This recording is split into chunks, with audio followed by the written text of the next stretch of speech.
What's up, YouTube? This is MathWiz97, and welcome back to my SmackDown vs. Raw 2008 General Manager mode. We're gonna run through Monday Night Raw. Oh, look at this! Well, I guess Kalu, the band, is back together, and they are, in fact, the World Tag Team Champions over on Monday Night Raw. It's funny, because I was just going to address how, I got quite a few comments asking me to bring Kali and Sabu over to SmackDown to keep the team from breaking up. But apparently Monday Night Raw is ahead of me on that. Although Kalu is a possibility, I could bring them over to SmackDown in the future.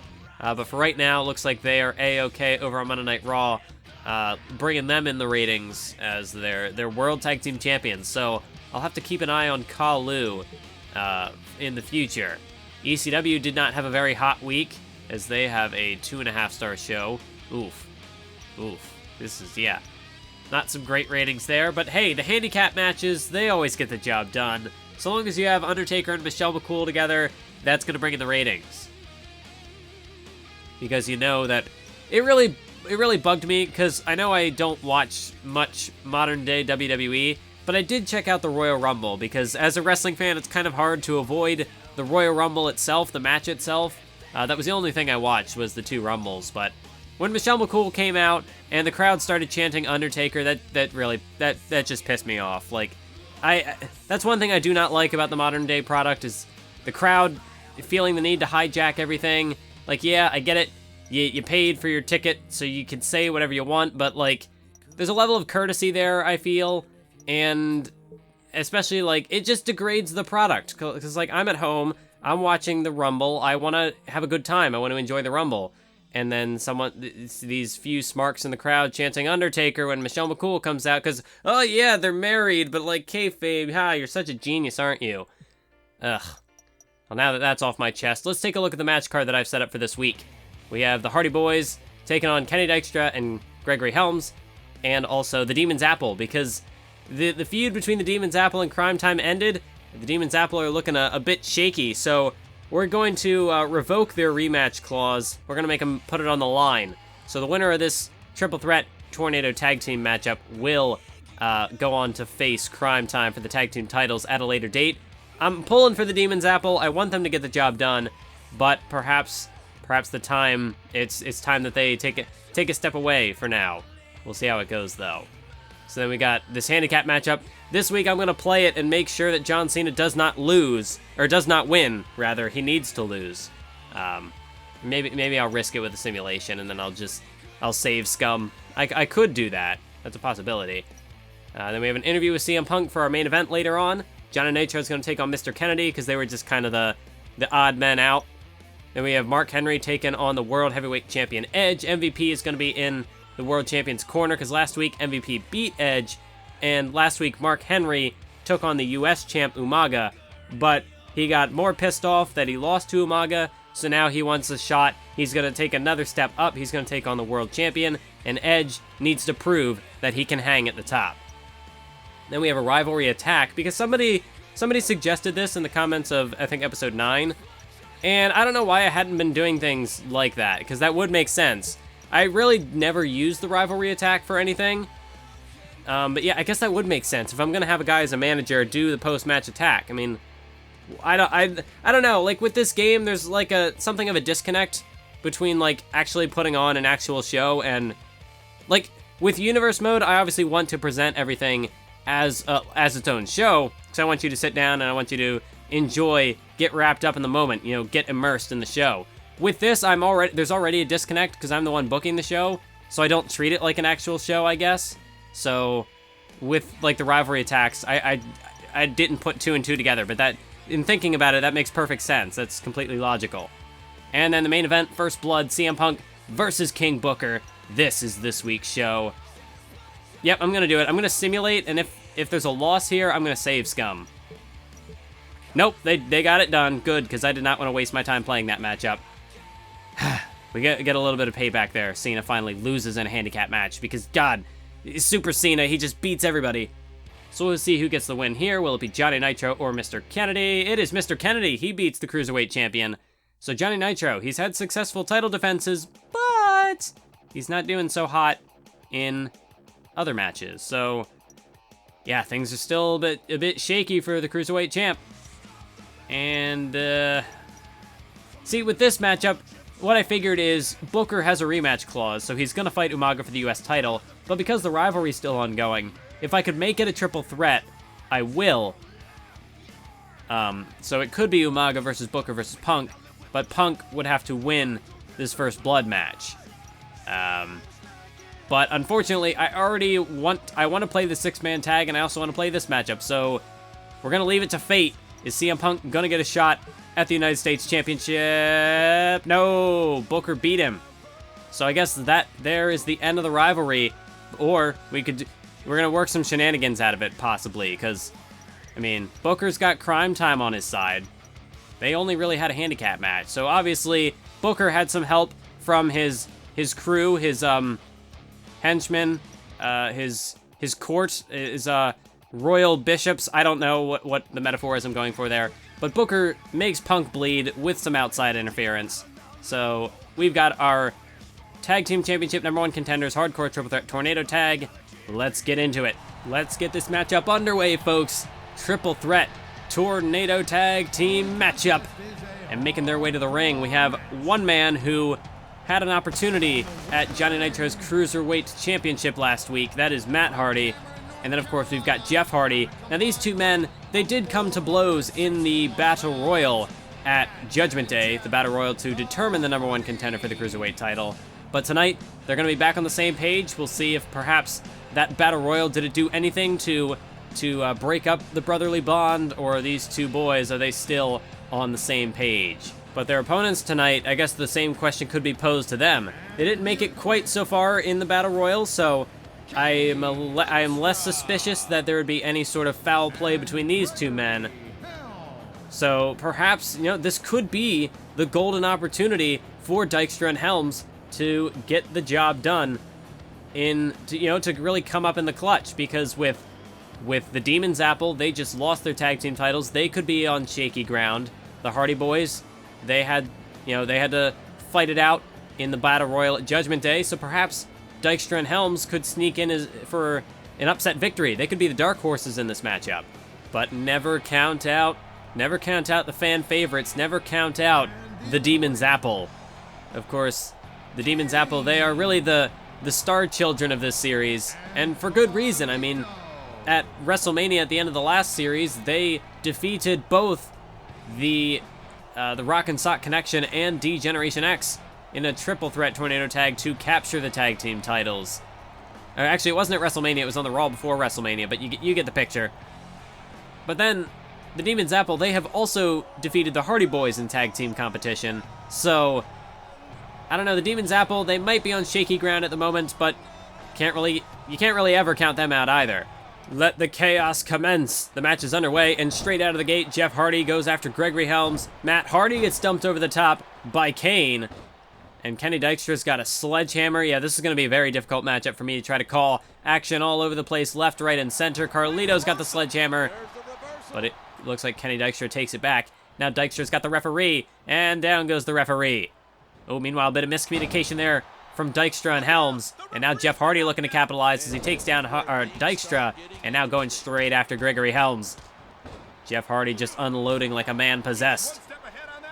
You have to imagine that Hardy would have to be a little frustrated after what went down at Judgment Day, how he failed to capture the #1 contender's role. And he also have to be a bit upset that his brother Matt was unsuccessful in capturing the Cruiserweight Championship just last week on SmackDown. When you saw Kenny Dykstra there was trying to outpower Kane, but that didn't really happen. That didn't really get off the ground, as the referee once again gets knocked down. So the referee is going to have a very hard time staying on top of this matchup, as Jeff Hardy just hit a massive DDT on Gregory Helms. Oh, there's that double leg drop. Double leg drop by Jeff Hardy. And now Hardy off the ropes, springboard moonsault. Gregory Helms could be in a bit of trouble. Oh, Jeff Hardy's looking to fly. Jeff Hardy, swanton bomb. Don't tell me, is Jeff Hardy looking to score the win already? This could be a quick win for Hardy. 1, 2, no, a kick out by Helms. But even if he didn't kick out, I'd have to imagine that his buddy Kenny Dykstra would have been right there to make the save. He was right there going in for it. Oh, let's look at it now. Gregory Helms takes down the referee, and he takes down Jeff Hardy with him. Meanwhile, Matt and Carlito are fighting over that steel chair. Oh, look at this. A bit of double team work from the Hardy boys to go after Kenny Dykstra. As Matt Hardy brushed him off.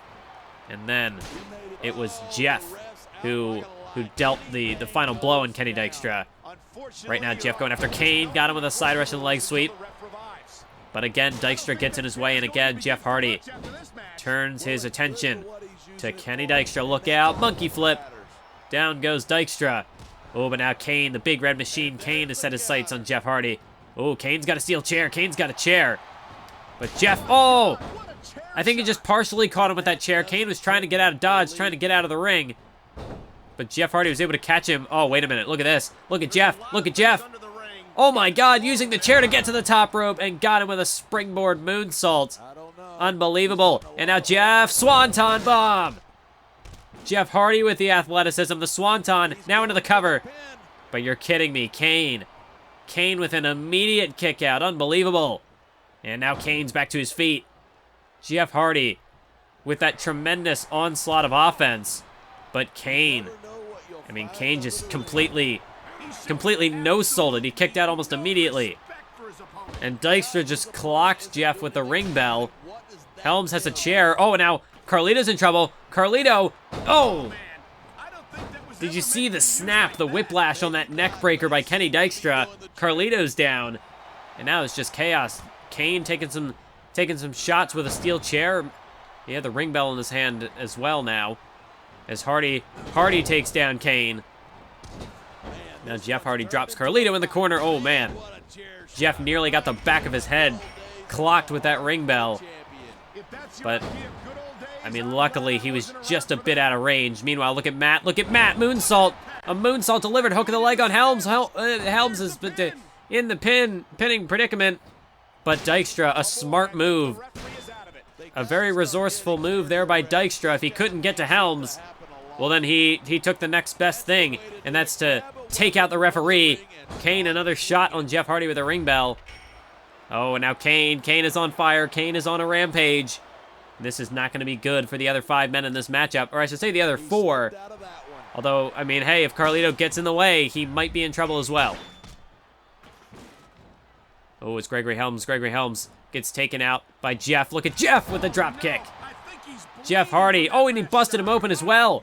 Jeff Hardy busted open Gregory Helms, but Helms again, or I should say Hardy gets hit with the ring bell, but Dykstra drops Carlito with the sledgehammer. And that's the thing. The dynamics of this matchup are constantly changing. No one man can keep the upper hand for very long in this fight. Oh, it was a sledgehammer shot to Jeff. Jeff goes down. Wait, look at Carlito. Carlito the roll-up. Carlito the roll-up on Helms, but Dykstra's there. Dykstra's right there to make the save, and he does. Dykstra really wringing out the drama, the tension on that one, but he did go in to make the save. Oh, but again, he's got that. Oh, no, Jeff. Jeff just accidentally got his brother. He got a piece of his brother, Matt. Oh, no, Jeff's got the ring bell. Jeff has the ring bell, but who's he going to swing at it? Who's he going to hit? Who's he going to take a shot at? Oh, shot to the midsection of Carlito. Now a shot to the back of the head. Shot to the back of the head of Carlito. Is Jeff Hardy trying to... Oh, my God, the ref again gets taken out. Again, the referee gets floored, this time by Kane. As Jeff is just trying to gather his bearings right now. As again, another shot with a ring bell from Kane. Oh, no, Kane. Kane's got Helms by the throat. Kane has got Gregory Helms with the choke slam all the way to hell. As now Dykstra is down. Carlito crumbles. Jeff picking Carlito to his feet. He's going to toss him into the corner. Matt Hardy's got Dykstra. Matt Hardy's got Dykstra. Twist of fate. Dykstra planted with the twist of fate. Matt looking to dispose of Helms to try to go in for the cover. But he's not having much luck as Helms drops him with a pile driver. You can see Jeff is just hobbling over to the corner, trying to get a hold of Carlito. A look out. Triangle drop kick. Carlito spills to the outside. And Jeff gonna follow him to the outside. Launching himself over the top, but he might have taken himself out of the equation as well. What a jerk. Jeff managing to make it back to his feet. It's right now Matt and Dykstra currently in the ring. But Jeff looks like he's going to take Carlito in there as well. Jeff is in hot pursuit. Meanwhile, Kane and Helms down on the outside. As Carlito whipped into the corner. Jeff going to take Carlito up to the top rope. This is not looking good. Super back suplex, an avalanche back suplex. Or a back superplex, you could call it. It's Carlito down. Kane just rocked Dykstra. Oh, but Carlito not going to allow Jeff to keep the upper hand here. But Carlito, the damage to the ribs might have cost him there. Let's look at Jeff. Look at Jeff. Whisper in the wind. Whisper in the wind. Jeff, the cover on Carlito. 1, 2, 3. Jeff gets the win, and the Hardy Boys are your #1 contenders. Kane was distracted with Matt. Helms and Dykstra were too winded to get over there to break up the pin. And Jeff Hardy, off the Whisper in the wind, knocks out Carlito. And the Hardy Boys, well, for Matt, it's one failed opportunity to a new chance, a new shot at gold, because while he might not have captured the Cruiserweight title last week, he is now moving on to a tag team title match against Crime Time. And now, ladies and gentlemen, we once again will see, Mark Henry, he's gonna be put to the test once again here tonight. We're gonna see exactly what this man's made of. Last week, he took on the Samoan Bulldozer Umaga, but he came up short, just came up a little short against the United States champion. But tonight, he is upgraded. He is taking on the World Heavyweight Champion, the Rated R Superstar Edge. We'll have to see how he fares. He was not so successful last week, the victim of 2 Samoan spikes from the Samoan Bulldozer. But tonight, I mean, he will have the distinct size and strength advantage over Edge, and perhaps that will be enough to get him the win. We'll have to see how this matchup goes. And at this time, I would like to talk about a thing that I've been working on in the background for a little bit. Of course, I've mentioned it before, but I have been keeping track of the stats, the statistics for the GM mode series all the way back. Well, my records only went back as far as the SmackDown vs. Raw 2006 series, but somebody was kind enough to go back and figure out all the stats for the ECW Championship from SmackDown vs. Raw 2008. So now I have a complete list of records, and I wanted to dig into those a little bit, especially concerning this man Edge, because this man has accomplished, I mean, he's been a very decorated athlete so far in the series. At some point, I'm going to be making a Google spreadsheet that I'll be able to link to all of this, but as of yet, that does not exist. But considering that the ECW series, that one is not part of this canon I've developed. That one does not exist, or it exists in that was a different timeline. This is a separate timeline. But even looking back at the 2006 series, Edge was, of course, the United States champion. He was a 2-time U.S. champ. Combined between his 2 reigns, he held it for 22 episodes, and he had 4 title defenses. Then he went on later in the series to become one half of the WWE Tag Team Champions with Chris Jericho. He held the tag titles for 28 episodes and had 6 title defenses. Now that's just in the 2006 series. Oh, but right now Edge is not looking so hot. Edge is getting the crap beaten out of him by Mark Henry, so, you know, all these past accolades aren't going to do him much good if he can't go on the offensive against, oh man, Mark Henry. Mark Henry's got Edge up there in a gorilla press, but Edge ducks out the back, and oh! The vertical leaping ability of Edge. Able to drop Henry down. Oh, now look at Edge. Look at the disrespect from the Rated R Superstar. Oh, but Henry's not having any of that. Henry will not have any of that. As Henry just bowls him over right there. But then in the 2007 series, Edge was tag team champion once again alongside Randy Orton and Rated RKO. And they were 2-time champions for a grand total of 28 episodes, 3 combined title defenses over their 2 reigns. And then, after that, Edge would once again have single success. He became the Intercontinental Champion, and in his 1 Intercontinental title reign, he held the title for 17 episodes, 5 total title defenses. So Edge, while this may be his first world title reign in a GM mode series, he's been busy. He has been putting together an impressive resume, And now that he's up at the top, now that he is the main event, the top guy, I sincerely doubt that his title reign will be lackluster. I sincerely doubt that he's going to let anyone take that away from him. Or at least take it away without a fight. Oh. Well, Henry's trying to put up a fight here, blocking these shots by Edge, but Edge, again, backs him against the ropes. But Mark Henry will not let him stay on the offensive. But Edge just will not die either. Oh, went for a massive clothesline. But Henry sidestepped. Oh, and now look at Henry. Henry with the open palm strike. You could hear it echo throughout the arena. And now Mark Henry could be looking to go in, look to exert some power on the world champion, try to force him to submit in this camel clutch, but Edge quickly ducks out the back door. And that's what you got to do. You got to get out of a submission hold like that as quickly as possible. Do not allow Henry to take the upper hand. Oh, look out, look out, look out. Edge over the top rope to the outside. Edge launched head over heels by the sheer stroke. Jeez. And again, just knocked out of his boots by a Mark Henry clothesline. Is Henry now? No, Edge a counter, Edge a counter. And now Edge perhaps looking to... He's going to toss him back inside the ring. Thought maybe Edge was going to utilize his environment to his advantage. We know that Edge is the ultimate opportunist. Oh, DDT! A DDT spiked Henry into the canvas. Edge to the top rope. Look out below. Elbow drop. Edge with the elbow drop. Now could be looking to follow that up. Look to inflict some more damage on Mark Henry as he again drops him with a DDT. And Edge just kind of saying, hey, like he's putting... Oh, jeez. Well, he's looking to put Henry in his place. Mark was trying to get up to his feet, but Edge just about kicked his jaw clean off. A devastating boot by Edge is now... Oh! Henry right back on top with the clothesline, and now Mark Henry once again... No, blocked again by Edge. Now it's Edge taking control in this matchup. Oh, but not for long. Not for long is Mark Henry clubbing blow to the back.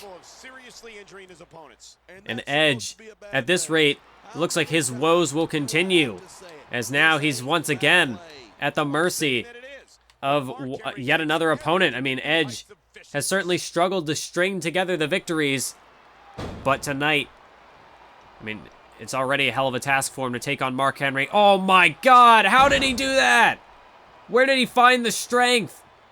Edge with an electric chair to Mark Henry. Well, forget what I was saying. You can never count this man out of a fight. I mean, Edge, never deny, never discredit his fighting spirit. But again, Henry with a clubbing blow to the back. Henry's trying to keep him down. And Edge, I mean, he might be able to pull out an electric chair, but how much did that take out of him? Wait a minute. Edge, no. Counter by Mark. Mark with the counter, but Edge, no. Nothing. There's a mutual strike there. Both men staggered. Henry whipped into the corner. Counter by Henry. Oh, and again, Edge. Edge again gets rocked. And now the world champion is in trouble. And MVP, I'm sure he's loving this. Oh my God, Edge tried to play dirty. Edge tried to play dirty, but Mark Henry pulled him right up to that apron. But now it's Edge.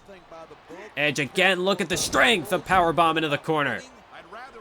Powerbomb into the corner, but Mark Henry fighting back to his feet. Oh, but Edge with a spear. Edge with a spear. Is that going to be a game changer? Henry floored with a spear. Edge dragging him to the center of the ring. As Edge now boot to the midsection. Edge could be looking to put him away. Edgecution. An execution delivered. Edge down into the cover on Henry. 1, 2, 3. Edge just manages to pull the victory out of the bag. And you can see MVP there. Well, MVP showing some respect, showing some sportsmanship to Edge. But we know that MVP is just going to blindside him after this matchup. Spoiler alert. But Edge, he gets the win over Mark Henry. It was a hard-fought battle for sure. But look out behind you, Edge. MVP. He's grabbing a steel chair. You might want to get out of there. He's gonna attack you from behind. But Edge can celebrate for now, for the moment, before MVP lays him out. So congratulations. I know that Triple H has obviously been the most I mean, if you want to talk about pure title reigns, oh, MVP wants a title shot. Thankfully, he has not jumped ship yet. You're getting one. You're getting a title shot, MVP. I am working on it. I'm working on it, buddy. Please tell me he's still on the roster. He hasn't jumped, has he? MVP. Okay, he's still here. He's still here. He's a 72 popularity. That's fine. Okay. Yeah, we did get him a bit of a boost. But yeah, I can understand. It's understandable he'd want a shot. Trying to build you to the world title, man. If you could just hold on for like, for just a little bit. I was hoping that the Demon's Apple would get the win, to snap that losing streak, but they didn't. Same with CM Punk. They're all garbage. Nobody can get a win. Yeah, I guess Booker. I can give him a contract extension, 3 months. He's not going anywhere. Dykstra, yeah, tired of losing. We're working on it. Just give me some time. Just be patient. I'm working here. Oh, that's right. I forgot. I've got Cena under quite the contract here, so... Okay, maybe I won't try to trade him away immediately. I would like to actually go through some of that contract. So he'll be putting over more than just Chris Masters. We're gonna keep him around for some other things beyond that. Let's go ahead. We'll go up to ECW One Night Stand, but first, take a look. How do we do going into the pay-per-view? 3 stars. That's okay. That's acceptable. 2.5, 3 star, 4 star.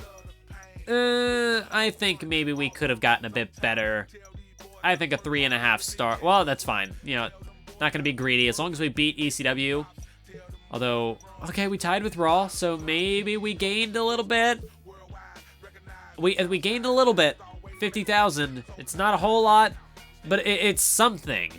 Although ECW is just going to take it back with One Night Stand, so that's lovely. But as I was saying about Triple H, he, of course, you know, the top of the line main event, he as the long-standing WWE / World Heavyweight Champion, because for Triple H, between his 2 title reigns, he was, of course, that's combined exactly 80 episodes, spanning 21 title defenses. So Edge doesn't quite have that reputation for like one single reign, but combine all of Edge's reigns, and I'd say he's definitely second place right behind Triple H as far as a GM mode pedigree is concerned.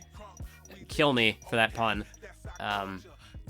We're getting more people up in the Power 10, so that's cool, or top 10 rather, of the Power 25. We can call it the Power 10, why not? Yeah, unfortunately, Sandman is over on Raw. Otherwise, I would definitely make Kalu a faction right now, but they're not on my brand, so that's not exactly my concern at the moment. MVP's moving up in the world. We're giving him quite a mighty push. He goes up from 11 to 7. That's good. Gotta keep working with him. Gotta keep building him up there. And then, looks like the only other major change was Kennedy. 1 win magically jumped him up to 6. That's a big gain for him. And I'm sure CM Punk, because he's on a massive losing streak, I'm sure he'll switch as well. Probably the same for these guys. 5 losses in a row. Yeah, that'll do that. That'll do that to you. But then, yeah, this is our current pecking order. Of course, Masters, we gotta build him up as well. Keep working with him. But right now, I definitely think MVP is the guy I need to focus on. Although, since I just did that rivalry attack... Oh. Well, it said at the cost of fatigue, so did it fall on Edge then? No. Oh, yeah. So Edge got 1 bar of fatigue. So, I was a little confused with how, like, it was worded, because it said... Well, I'll go into it in the next episode. I'll look back at how it operates, but... I guess, what should I do? Do I want to do let's do a trophy date. I know I would like to avoid these for the most part, mainly just because it's high fatigue and also it costs me money. But for like storyline purposes, why would MVP go and invade another brand? It just doesn't really make sense. So we'll do the trophy date. I think these are often more successful. They will bump you up to like 8 more often than the other one. So we'll see if it works. Nope, just +5. Well, I guess this is less fatigue, and that's where the cash comes in. That's the cost. So that's fine. I'll take that. How about the results for One Night Stand? Oh, that looks like they had a pretty good show, and that sucks. 4-star. Oh no. So just as we gain a little bit of traction, so ECW giveth, they taketh away. So in New York, one night stand, 4-star show. We had Snitsky beating Kelly. That's a hell of an opener right there. I know I'd be excited for this pay-per-view. Then you get Lashley versus Tori Wilson. What is this booking? So Stone Cold defeated Randy Orton. I mean, okay. We still get the tag team, Undertaker and Michelle McCool, but they lost this time. And then main event, not even putting the ECW title on the line. This is a 4-star show? That's garbage. They had one 4-star match. But to complain, it's just repetition at this point. To complain about the rating system, it's just broken. It's just broken. You just got to deal with it. Don't ask questions because you're not gonna get answers. Ugh. But okay, that's what happened there. The other thing I want to look at, because rivalries, see, this one's still going strong, so I'd like to get one more week out of that if I can. So I think I've booked this one fairly well. But again, Punk just lost. Should I maybe drop him down the card? Because I need a challenger for the Cruiserweight title. This is basically going to conclude because Matt just won a thing. But, because I'm probably going to do Nitro versus Punk as my next rivalry. Because Punk, I mean, he took a pretty severe hit. He's gone way down the card. And otherwise, like, the Hardy Boys are busy. I could do Helms and Dykstra for the gold, but they're also kind of... So maybe I could elevate the Cruiserweight title a bit. I mean, I guess also Carlito could go for it as well, because I mean, the Demon's Apple, they just lost their shot at the titles, so I'll keep thinking about it. But we're gonna call it a day for this episode of GM Mode. Thank you for joining me as always, and until next time, keep on YouTubing.